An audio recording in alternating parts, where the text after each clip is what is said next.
Personne n'admettra facilement qu'il est jaloux de toi. C'est quelque chose qui n'est pas accepté, et ils ne l'admettront pas. Au contraire, ils apparaîtront d'une autre manière. Mais que dirais-tu si je te disais que je suis sûr que tu as des gens jaloux autour de toi qui tuent tes bénédictions et qu'il est impératif que tu apprennes à les détecter? Aujourd'hui, je vais te parler de 4 signes pour détecter ces jaloux. Tu seras surpris de la quantité de personnes qui t'entourent, mais ce n'est pas forcément mauvais. C'est simplement un indicateur de qui tu dois éliminer de ta vie et qui tu dois conserver. Cette vidéo est extrêmement puissante. Avant de commencer avec l'instruction d'aujourd'hui, assure-toi de t'abonner et d'activer la cloche des notifications, car je publie chaque jour une énorme quantité de vidéos pour t'aider à transformer ta vie. Alors abonne-toi, et maintenant, nous commençons avec l'instruction d'aujourd'hui. Sois très attentif car elle est extrêmement puissante. Regarde, tu ne prospéreras jamais. Aussi bon que tu sois, aussi bonnes que soient tes intentions, aussi bonne que soit ton énergie, si tu as un environnement toxique. Il est très important que tu comprennes cela. Il y a de la science derrière cela. Vous savez que je base tout mon enseignement sur la sagesse ancestrale et spirituelle, vieille de plus de 10 000 ans. La science moderne a 300 ou 400 ans, mais certains scientifiques se basent sur la sagesse ancienne et utilisent la science moderne pour nous expliquer les principes anciens. L'un d'eux est Bruce Lipton. Lipton est le père du clonage des cellules. Il a été l'un des premiers à cloner des cellules souches dans le monde entier et a réalisé, pendant son travail de clonage, que les cellules ont la volonté de croître naturellement.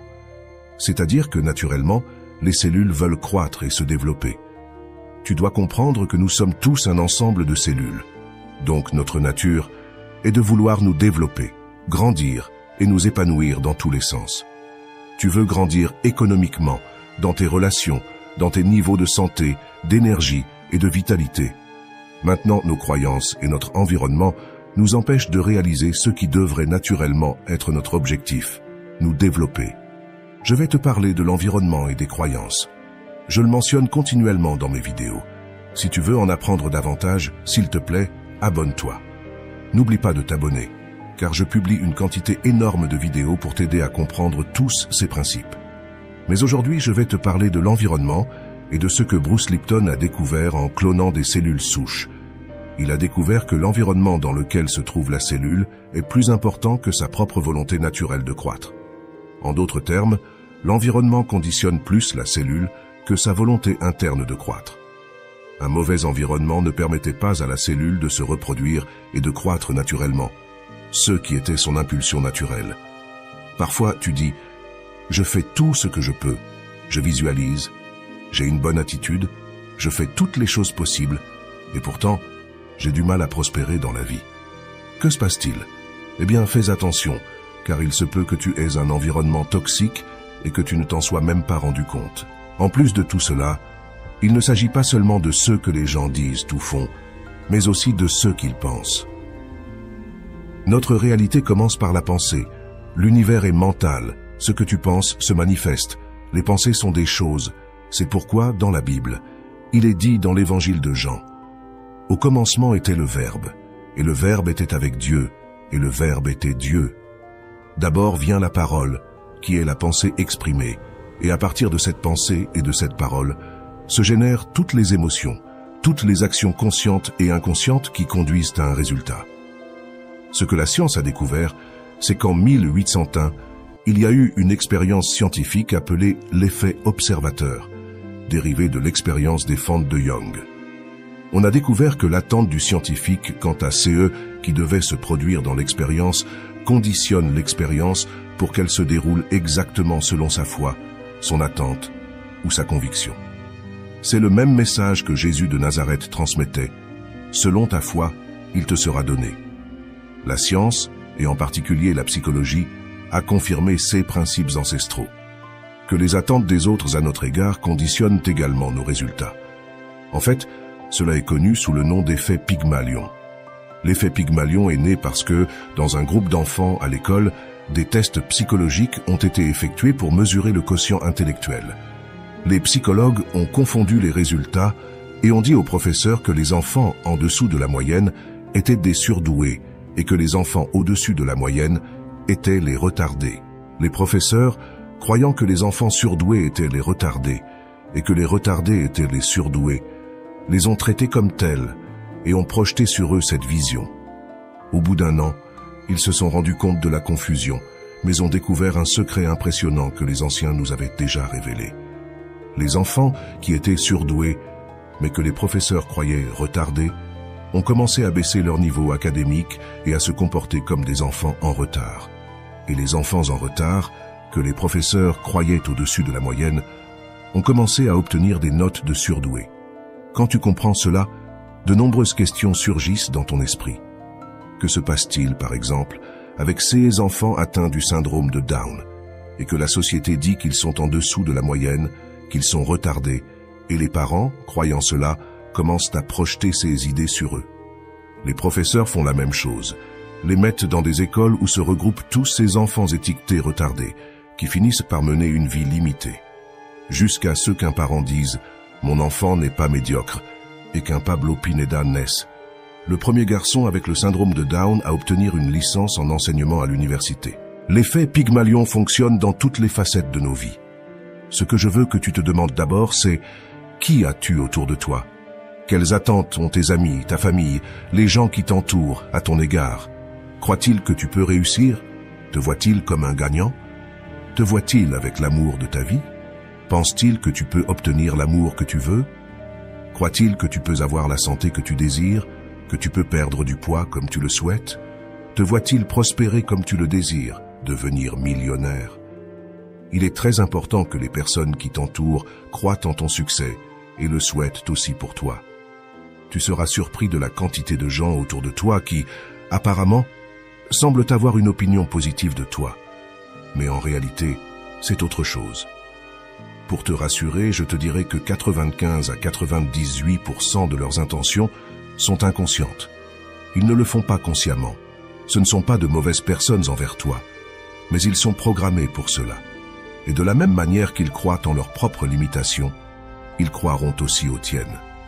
Une chose importante à savoir est que quand quelqu'un ne croit pas en lui-même, qu'il peut obtenir n'importe quoi dans la vie, qu'il ne croit pas aux principes que j'enseigne tous les jours, il croit automatiquement que sa malchance est son destin, qu'il est né pour cela.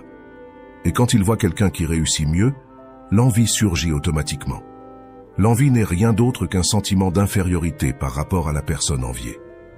Ils ne le reconnaîtront jamais, ne le verront jamais, mais crois-moi, tu as des gens envieux autour de toi et des gens qui ne croient pas en toi, même s'ils semblent dire le contraire. C'est pourquoi je vais t'enseigner 4 signes pour que tu puisses identifier cette envie et t'en éloigner rapidement. Parce que ce n'est pas seulement ta croyance, tes attentes et ta foi qui comptent, mais aussi la foi des personnes qui t'entourent. Dans un passage de la Bible, un père d'une fille juive a demandé à Jésus de la ressusciter. Quand ils sont arrivés, tout le monde pleurait et se moquait de Jésus. Personne n'y croyait. Et la première chose que Jésus a faite, c'est de leur dire « Sortez d'ici ». Sors de la chambre, car Jésus le métaphysicien connaissait parfaitement ses principes.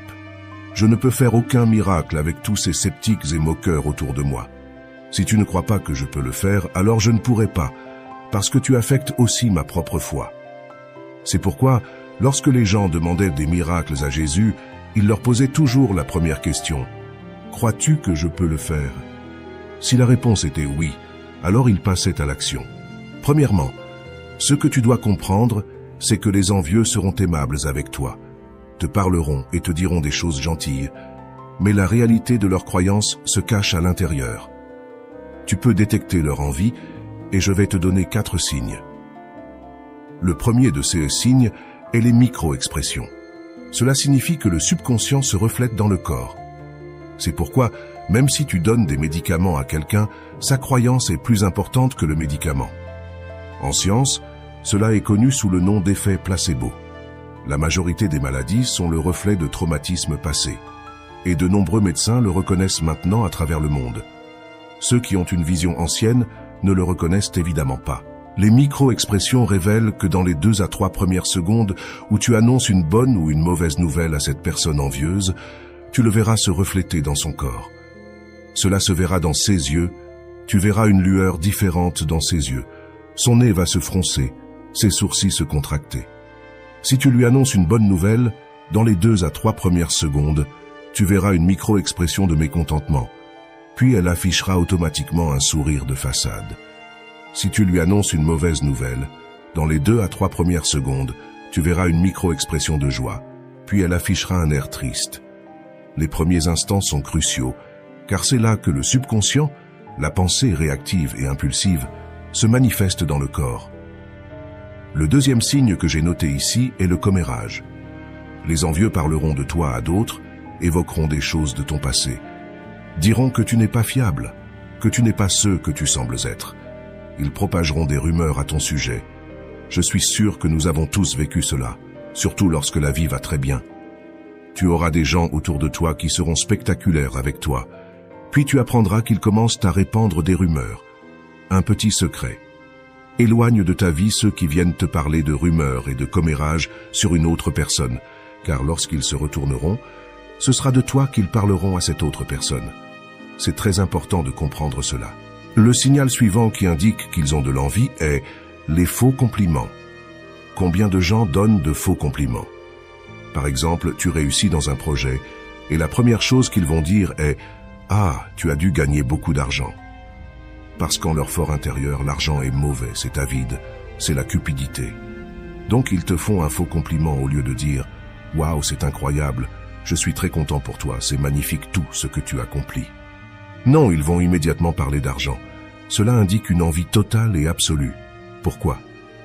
Parce que celui qui veut vraiment ton bien, l'argent sera la dernière chose qu'il mentionnera à propos de ton succès.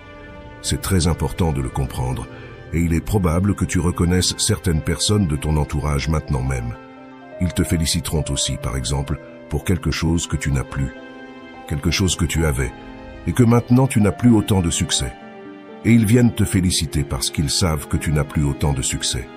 C'est une manière subtile de souligner que ça ne va pas bien pour toi. Ce sont des faux compliments. Jésus de Nazareth disait « Loup en peau de mouton, hypocrite ». Tu dois les sortir de ta vie, c'est très important. Pour cette raison, j'appelle cela la voix de ton âme. J'écoute toujours beaucoup l'intuition, pas seulement la voix de ton âme, ce murmure intérieur. Si quelqu'un te complimente et que tu te sens mal à l'aise, ton âme te dit que cette personne n'est pas fiable, cette personne est envieuse. Ces gens se sentent inférieurs à toi et feront tout pour te nuire, certains allant jusqu'à te condamner sous forme de compliments. La quatrième signal que je voulais aborder est la suivante. Les gens envieux développent soudainement un intérêt inhabituel pour toi et ta personne. Ils veulent passer tout leur temps avec toi, devenir tes meilleurs amis. Sais-tu pourquoi? Parce qu'ils veulent obtenir des informations sur toi pour les utiliser contre toi. C'est très important. Ils veulent connaître tes points faibles pour commencer à propager des rumeurs et des commérages à ton sujet. Méfie-toi de ceux qui, quand ça va bien pour toi, commencent à se rapprocher soudainement avec un intérêt exagéré. Lorsque tu vois ton chanteur, acteur, écrivain ou youtubeur préféré entouré de gens qui, pour la plupart, sont des parasites, tu dois comprendre qu'il s'agit de personnes envieuses ou intéressées. Cela peut se produire à petite échelle dans ta propre vie. Fais très attention à ces personnes. Rappelle-toi ce que je t'ai dit au début de la vidéo. Le docteur Bruce Lipton a découvert que la volonté de la cellule n'était pas aussi importante que l'environnement pour prospérer. Tous, nous avons la volonté innée de réussir, de nous épanouir. Dans la Bible, il est dit que le bien est la normalité, que le mal est un choix. Adam et Ève ont été expulsés du jardin d'Éden pour avoir mangé du fruit de la connaissance du bien et du mal. Manger signifie penser. Lorsque tu penses de manière négative, tu es expulsé du paradis. Lorsque tu t'éloignes de ceux qui, consciemment ou inconsciemment, veulent ton mal, ta vie commence à prospérer de manière spectaculaire. Comme je le dis toujours, ne me crois pas. Vérifie-le toi-même. J'espère t'avoir inspiré avec cette vidéo et t'avoir aidé. Si tu veux continuer à apprendre, abonne-toi et active la cloche des notifications. Je publie une énorme quantité de vidéos et j'ai préparé des contenus spectaculaires pour les prochains jours. Alors ne manque pas l'occasion de continuer à apprendre.